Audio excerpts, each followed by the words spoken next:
일어나서 먹고 마시라 갈 길을 다 갈 수 있도록 이라는 제목입니다. 여러분 그 성경에 보면은 그 엠마오라는 마을이 있습니다. 그 예수님의 두 제자가 이제 엠마오로 갔는데 거기서 부활하신 예수님을 알아보고 그 부활하신 예수님과 더불어서 저녁 식사를 같이 했습니다. 이 엠마오라는 지명을 따서 생겨난 운동이 엠마우스 운동이라는 게 있습니다. 70년 전에 프랑스의 아베 피에르라는 신부님이 이 운동을 처음 시작했는데 갈 곳이 없고 거처가 없어서 갈 곳이 없고 또 먹을 것을 제대로 먹지 못하는 사람들한테 돕기 위해서 이 운동을 처음 시작했습니다. 그런데 처음에 이 일을 시작할 때 옆에서 아무도 도와주는 사람이 없는 겁니다. 근데 한 지인이 와서 신부님한테 하는 말이 지금 어떤 사람이 큰 시리에 빠지고 마음에 낙심을 해서 지금 생명을 혼자서 끊으려고 하는 그 시도를 하고 있다. 당신이 신부님이 가서 꼭 좀 그를 만나주시면 좋겠습니다. 아, 그렇습니까? 그럼 내가 가서 만나겠습니다. 하고 신부님이 그를 찾아가서 이제 만나게 됐습니다. 가서 물었습니다. 왜 생을 그렇게 끝내려고 하는 겁니까? 그러자 그가 하는 말이 자기의 이제 살아온 이야기를 해줬습니다. 자기는 어렸을 때부터 이제 고아로 살았고 또 보육원에서 지냈고 어렵게 고생하며 살다가 그 보육원을 나와서는 어떻게든지 잘 살아보려고 했는데 이제 결혼을 했답니다. 그런데 그 부인이 그를 그만 이제 떠나고 말았고 자기는 죄수가 되어서 감옥에서 살고 나는 이제 더 이상 살 소망이 없어졌습니다. 나는 이제 죽고 싶습니다. 그런 이야기를 해줬습니다. 그래서 신부님이 그 이야기를 다 듣고 나서 하는 말이 아이고 당신 정말 소망이 보이지 않겠습니다. 그 죽고 싶은 마음이 내가 이해가 됩니다. 그런데 기왕에 죽을 거 나를 좀 도와주시오. 내가 사람들을 위해서 거처를 마련하고 있는데 아무도 나를 도와주는 사람이 없습니다. 당신이 날 좀 도와주시오. 이렇게 해서 그 생을 마감하려고 했던 사람은 이 엠마우스 운동의 초창기 설립 멤버가 됐습니다. 그리고 오랜 시간이 지나서 그가 자신을 이렇게 회고하면서 말하기를 그 신부님이 나한테 와서 나를 훈계하거나 혹은 돈을 주고 갔더라면 나는 아마 지금까지 살아있지 못할 겁니다.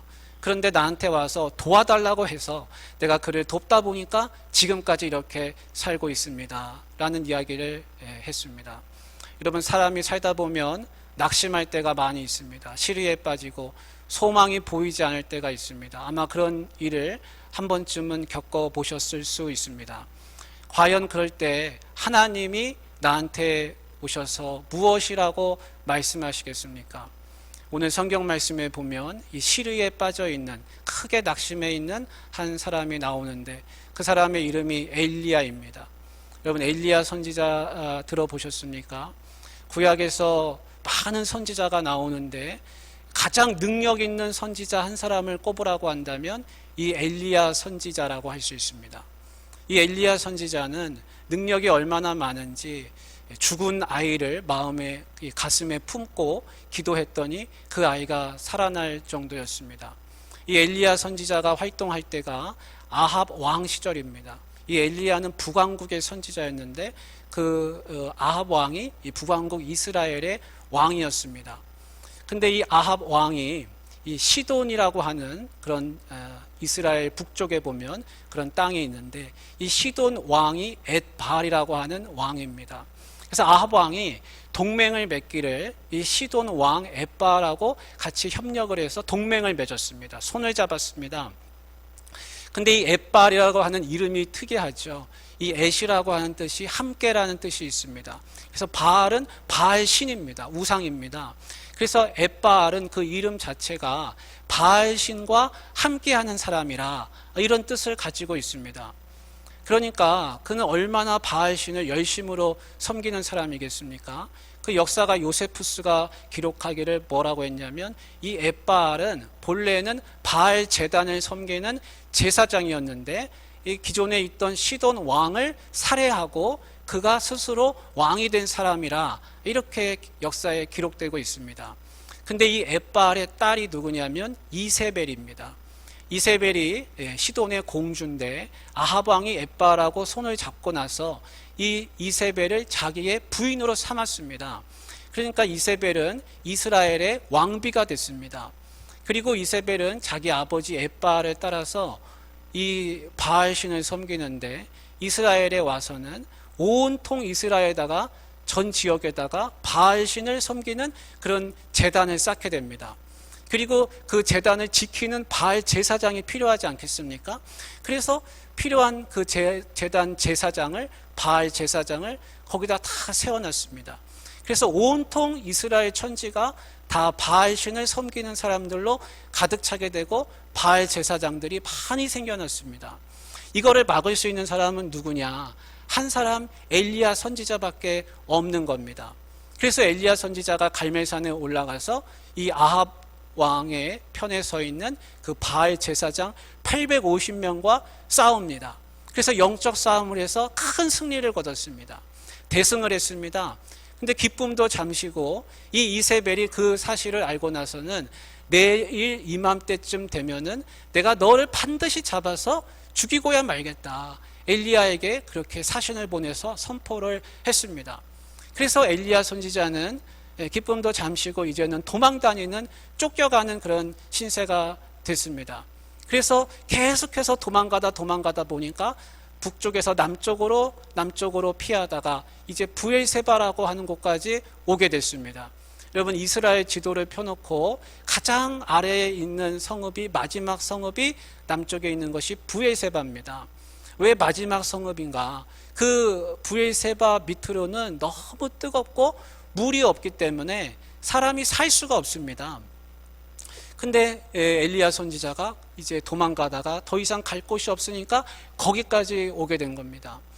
여러분 사람이 궁지에 몰리면은 두 가지 생각을 하는 겁니다. 내가 어떻게 하면 여기서 살아나갈 수 있을까? 어떻게 하면 살 수 있을까 하는 생각을 합니다. 그런데 정반대의 생각도 있습니다. 그거는 뭐냐면 다 끝났구나. 이제 더 살 수 없겠구나. 포기하고 싶은 마음도 드는 겁니다. 그런데 엘리야 선지자는 마음이 약해졌습니다. 그래서 이제는 다 끝났구나. 포기하고 싶은 마음이 들었습니다. 그래서 그가 마음에 생각하기를 나는 이제 더 살 수 없겠다. 그런 생각이 들었던 것이죠. 여러분 엘리야 선지자가 얼마나 능력이 많습니까? 3년 동안 가뭄이 졌는데 엘리야 선지자가 기도했더니 비가 왔습니다. 그리고 850명 이방 선지자를 이방 바알신 제사장들을 상대로 해서 영적 싸움에서도 승리했습니다. 그런데 이렇게 능력 많은 사람도 궁지에 몰리고 쫓겨다 보니까 마지막에 코너에 몰려서 생각하는 것이 다 끝났다. 포기해야겠다. 나는 살 수 없겠다. 여러분 그런 생각이 드는 것입니다. 엘리야가 마침내는 그 부엘세바에다가 자기 사환을 남겨두고서 자기는 광야로 들어가게 됩니다. 그래서 오늘 성경 말씀에 보면은 하룻길쯤 광야로 들어갔습니다. 물도 없고 뜨겁고 사람이 살 수 없는 곳인데 이제는 죽으러 그 광야로 들어가는 것이죠. 그리고는 로뎀나무 한 그루 밑에 앉아서 하나님 앞에 기도를 했습니다. 뭐라고 기도했습니까? 주여, 내가 이제 할 일을 다 했습니다. 저는 이제 살 수가 없습니다. 차라리 저를 죽여주십시오. 제 생명을 거두어 주시면 참 좋겠습니다. 그렇게 기도를 했습니다. 그러고는 그렇게 기도하다가 지쳐서 쓰러져가지고 잠이 들고 말았습니다. 여러분 이런 때 여러분이 엘리야 선지자 옆에 계시다면 여러분 뭐라고 말씀하시겠습니까? 뭐라고 하시겠습니까? 엘리야, 이봐 너 일어나야지. 너 일어나서 기도해야지. 네가 선지자잖아. 선지자가 왜 이러고 있어? 일어나서 얼른 기도해. 여러분 그렇게 말씀하시겠습니까? 여러분 엘리야가 얼마나 기도에 능력이 있는지, 그가 기도하면 가뭄이 있다가도 비가 오고 죽은 자도 살아나고 사르밧 과부에게 먹을 것이 없는데 그에게 먹을 것을 공급해주고 그가 기도하는 것마다 다 이루어졌습니다. 그런데 그렇게 능력 있고 기도에 힘이 있는 선지자가 마지막 끝에 가니까 아무런 기도를 할 수가 없습니다. 하는 기도가 하나님 내 생명을 거두어 주십시오. 이렇게 기도하는 겁니다. 여러분, 또다시 그 엘리야 선지자에게 이렇게 말하겠습니까? 이봐 엘리야, 너 너무 지쳤어. 너 쉬어야 될 것 같아. 너 쉬고 나면 괜찮아질 거야. 좀 쉬어. 여러분, 그렇게 말씀하시겠습니까? 여러분, 엘리야 선지자가 지금 쫓기고 쫓겨서 북왕국에서 맨 남쪽에 있는 성읍 브에세바까지 그렇게 왔습니다. 쉬고 싶고 평안을 얻고 싶지만 쉬지를 못하는 겁니다. 왜냐하면 계속 쫓기고 있기 때문입니다. 엘리야 선지자가 기도도 못하고요, 마음의 평온도 얻지를 못합니다. 여러분, 이런 때 엘리야 선지자 옆에 위로자가 필요합니다. 함께 중보기도 해줄 수 있는 사람이 꼭 필요합니다. 중보기도하면서 엘리야가 기도하지 못하기 때문에 엘리야를 위해서 대신 기도할 수 있는 사람이 필요한 겁니다. 그래서 중보기도가 중요합니다. 나는 지쳐있고 힘들지만 누군가가 나를 위해서 같이 기도할 때 내가 살 수 있는 소망이 생깁니다. 내가 기도하지 못하는데 아무도 나와 함께 기도해주는 사람이 없다고 생각해 보십시오. 그러면 어떻게 되겠습니까? 엘리야가 지금 기도 못하지 않습니까? 또 위로자가 필요합니다. 엘리야의 마음을 같이 할 수 있는 사람이 필요합니다. 지금 엘리야는 자기가 혼자 됐다고 생각합니다. 왜냐하면 온통 세상이 바알 천지기 때문에 그렇습니다. 그래서 우리 교회가 앞으로 중보기도와 이 소그룹 모임을 통해서 함께 위로하는 그런 시간들을 많이 가질 겁니다.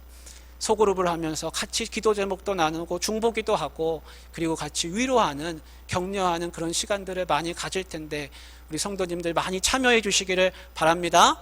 예, 오늘 하나님 말씀에 보면 하나님께서 엘리야에게 세 가지를 말씀하십니다. 첫 번째는 뭐냐면 엘리야에게 하시는 말씀이 일어나서 먹으라, 일어나서 먹으라, 그렇게 말씀하고 계십니다. 우리가 5절, 6절을 한번 같이 볼 수 있게 원합니다. 앞에 화면에 있습니다. 같이 한번 큰 소리로 같이 읽습니다. 시작. 로뎀나무 아래에 누워 자더니 천사가 그를 어루만지며 그에게 이르되 일어나서 먹으라 하는지라. 본즉 머리맡에 숯불에 구운 떡과 한 병 물이 있더라. 여러분, 엘리야가 로뎀나무 밑에서 지쳐 쓰러졌습니다. 근데 하나님이 천사를 보내셔서 하시는 말씀이 이렇습니다. 엘리야야, 일어나서 먹으라. 일어나서 먹으라. 하나님이 천사를 통해서 엘리야를 깨우시면서 일어나서 먹으라, 이렇게 말씀하시는 겁니다. 여러분, 일어나서 보니까 옆에 하나님이 차려놓으신 밥상이 있습니다. 숯불에 구운 떡이 있고 물 한 병이 있습니다. 엘리야가 일어나서 겨우 그것을 조금 먹었습니다. 먹고 기력이 회복해야 하는데 다 회복하지를 못하고 그만 또다시 잠이 들고 말았습니다. 근데 하나님이 어떻게 하십니까? 또다시 천사를 보내셔서 일어나서 먹으라, 일어나서 먹으라, 그렇게 말씀하시는 것을 우리가 볼 수 있습니다. 사랑하는 성도님들, 이 말씀을 마음에 담으시기를 바랍니다. 하나님은 일어나서 먹으라 라고 분명하게 말씀하고 계십니다. 그 요한복음 21장에 보면 부활하신 예수님을 제자들이 만나는 장면이 있는데 제자들이 물고기를 잡고 있었습니다. 근데 고기를 잡지 못해서 너무 지쳐가고 있었습니다. 그런데 부활하신 예수님이 그 바닷가에 나타나셨습니다. 그리고 그들이 고기 153마리를 잡게 되는데 그렇게 고기를 잡고 나서 바닷가에 돌아오니까 예수님이 무엇을 하고 계셨냐면 숯불을 피워놓고 거기다가 생선을 구우셨습니다. 그리고 와서 떡을 굽고 생선을 굽고 제자들이 지쳐서 돌아올 때 예수님이 하신 말씀이 있습니다. 성경에는 이렇게 되어 있습니다. 와서 조반을 먹으라, 이렇게 되어 있습니다. 여러분, 하나님은 엘리야에게도 말씀하십니다. 일어나서 먹으라 하시고요, 부활하신 예수님도 지쳐있는 제자들에게 찾아오셔서 와서 조반을 먹으라, 아침밥을 먹으라 얘들아, 그렇게 하시는 말씀을 볼 수 있습니다. 왜 먹어야 됩니까? 왜 먹으라고 하십니까? 기력을 회복해야 하기 때문에 그렇습니다. 하나님은 우리가 기력을 회복하기를 원하십니다. 그래서 먹으라, 일어나서 먹으라, 엘리야를 그렇게 깨우시면서 말씀하고 계십니다. 두 번째로 하나님께서 엘리야에게 하시는 말씀이 7절인데요. 같이 한번 7절 말씀을 읽어보겠습니다. 여호와의 천사가 또다시 어루만지며 이르되 일어나 먹으라 네가 갈 길을 다 가지 못할까 하노라 하는지라. 엘리야야 엘리야야 일어나서 먹으라 네 갈 길을 다 가지 못할까 하노라. 여러분, 하나님이 엘리야를 왜 깨우고 계십니까? 갈 길이 더 남아있기 때문인 것입니다. 사랑하는 성도님들, 우리에게 가야 할 길이 더 남아있습니다. 내가 여기서 주저앉아 있는 것을 하나님이 원치 않으십니다. 여러분, 운동선수가 가장 아름다운 때는 언제입니까? 마지막까지 최선을 다해서 경기를 하는 것이 가장 아름다운 운동선수의 모습이라 할 수 있습니다. 실력 차이는 있어서 승패는 서로 다르게 나지만 누가 더 열심히 했고 최선을 다했느냐, 사람들은 그것을 많이 봅니다. 우리가 축구 국가대표팀 경기 보면서 크게 실망할 때가 있습니다. 언제입니까? 90분 동안 그 마지막까지 휘슬 올릴 때까지 열심히 다 뛰지 않는 모습 보면은 화가 나는 겁니다. 가끔씩 국가 축구 대표팀이 대한민국 대 브라질 경기할 때 있습니다. 여러분, 대한민국하고 브라질하고 싸우면 누가 이기겠습니까? 브라질이 당연히 이기는 것이죠. 승패는 뻔합니다. 그런데도 대한민국 국민들은 왜 TV 앞에 앉아서 그 축구 경기를 90분 동안 끝까지 신청합니까? 응원합니까? 내 나라 내 팀이 마지막까지 열심히 하는 모습 보고 싶어서 그것 때문에 거기에 앉아서 응원하는 것이죠. 하나님도 마찬가지십니다. 우리가 끝까지 인생을 살면서 마지막까지 최선을 다해서 그 길을 다 가고자 할 때 하나님 아버지의 마음이 흡족하고 기쁘다는 것을 우리가 알아야겠습니다. 인생 살면서 때로는 많은 난관과 장벽을 우리가 마주칩니다. 그런데 그 난관과 장벽 앞에서 하나님이 원하시는 것은 뭐냐면 그냥 주저앉아서 거기서 내가 포기하고 다 끝났다 그렇게 하는 것이 아니라 일어나서 먹으라. 네 갈 길을 다 가야 하리라. 하나님이 원하시는 것은 다시 힘을 내어서 일어나는 것입니다. 조셉 데이비스가 1856년에 뉴질랜드에서 태어났습니다. 그리고 4살에 이제 호주로 오게 됐습니다. 어려서부터 신앙생활을 잘 교육을 받았습니다. 그래서 그 마음의 품기를 어릴 때부터 나는 커서 선교사가 되리라 이런 마음을 품었습니다. 그런데 12살에 아버지가 돌아가셨습니다. 어머니는 많이 아팠습니다. 그래서 조셉 데이비스는 어릴 때부터 일하면서 살았고 주경야독하면서 어려운 그런 시간을 많이 보냈습니다. 그런데 그가 대학에 들어갔습니다. 얼마나 우수했는지 그가 25살에 대학을 졸업하고 사립학교의 교장으로 취임을 하게 됐습니다. 그래서 성공적인 인생을 살게 됐습니다. 그런데 마음에 생각하기를 내가 어릴 때 선교사가 되기로 했었는데 하는 그 마음이 있었습니다. 그래서 모든 걸 다 내려놓고 나는 선교사가 되어야겠다 그렇게 생각했습니다. 그래서 공부를 더 하고 목회자가 돼서 선교의 꿈을 가지고 호주를 떠나게 됐습니다. 1888년 8월 달에 호주를 떠났습니다. 그리고 10월 달에 대한민국의 한국의 부산항에 도착했는데 오늘이 10월 2일 주일입니다. 10월 2일 날 그가 조셉 데이비스가 부산항에 도착했습니다. 그래서 134년 전에 정확히 10월 2일 날 부산에 도착을 했습니다. 조셉 데이비스는 워낙에 출중한 인재여가지고 기존에 먼저 한국에 와 있던 선교사님들이 크게 환영을 했습니다. 그래서 서울에 있던 언더우드 선교사님도 나와 같이 일합시다. 서울로 올라오시오. 그렇게 할 정도였습니다. 근데 부산에 도착을 해서 내가 이제 어디서 사역을 할까 그런 마음에 기도를 하고 있었습니다. 그러다가 먼저 서울에 가서 한국말을 좀 배우고 좀 세상을 좀 알아야겠다. 한국을 알아야겠다. 그래서 이제 서울로 오게 됐습니다. 그래서 여러 선교사님들, 언더우드 선교사님도 만나고 많은 사람들을 만나고 한국말을 5개월 동안 배웠습니다. 그리고 마음에 생각하기를 이 서울에는 선교사님이 많이 있으니까 선교사가 거의 없는 나는 부산에 가서 사역을 해야겠다 마음을 먹고 부산으로 가게 됐습니다. 그때는 3월 달입니다. 근데 이 조셉 데이비스가 한국을 너무 사랑한 나머지 나는 도보로 여행을 하겠다. 그래서 20일 동안 서울에서 지방 곳곳을 둘러보면서 부산으로 가게 됐습니다. 20일 동안 여행했습니다.